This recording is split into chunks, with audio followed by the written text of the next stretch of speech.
బోరుగల్లు శ్రీ భద్రకాళి దేవాలయంలో food and safety అధికారులు తనిఖీలు చేపట్టారు. అమ్మవారికి సమర్పించిన నైవేద్యం ప్రసాదం నాణ్యత ప్రమాణాలు పరిశీలించారు. తిరుపతి లడ్డూ వివాదం నేపథ్యంలో భద్రకాళి దేవాలయంలో అధికారులు ఈ తనిఖీలు చేసినట్టుగా తెలిపారు.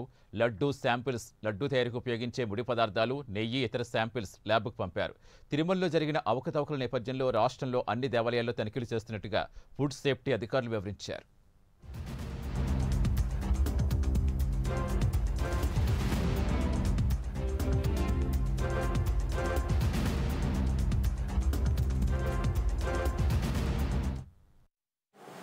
సాధారణ తనిఖీలో భాగంగానే ఇక్కడ భద్రకాళి అమ్మవారి టెంపుల్లో ప్రసాదానికి ఉపయోగించే రా మెటీరియల్ అన్ని రకాలైన పరీక్షల నిమిత్తం నాచారం ఫుడ్ ల్యాబ్కు పంపిస్తున్నాము. మేము ఇక్కడ ప్రతి 3 నెలలకు ఒకసారి పరీక్షలకు పంపిస్తాము. అన్నిసార్లు కూడా అన్ని నాణ్యమైనవి, శుభ్రమైనవనే మనకు పరీక్ష రిపోర్ట్లో తేలింది. ఇప్పుడు కూడా విజయ ఏపీ ఫెడరేషన్ వాళ్ళది.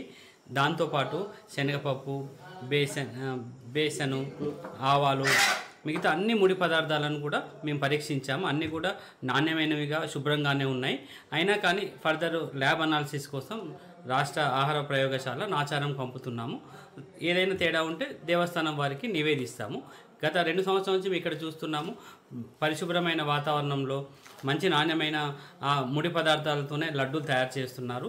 ఎప్పుడు కూడా ఏ ఒక్క రోజు కూడా ఈ నాణ్యతలో ఈ దేవస్థానం వారు ముడి పదార్థాల విషయంలో రాజీ పడలేదు. ప్లస్ మేము కూడా ఎప్పటికప్పుడు ఏమన్నా ఉంటే చిన్న చిన్న సూచనలు చేస్తుంటాం. వాళ్ళు కూడా దాన్ని రెక్టిఫై చేసుకొని అందరం కలిసి మనం అన్ని ప్రభుత్వ శాఖల వాళ్ళు మంచి ప్రసాదము, ప్లస్ ఇది భక్తుల మనోభావాలకు ముడిపడి ఉన్నది కాబట్టి మంచిగా మేము అందించే ప్రయత్నం చేస్తున్నాము. ఇదే మంచి అందించే ప్రయత్నం ఎప్పటికీ కంటిన్యూ అవుతుంది.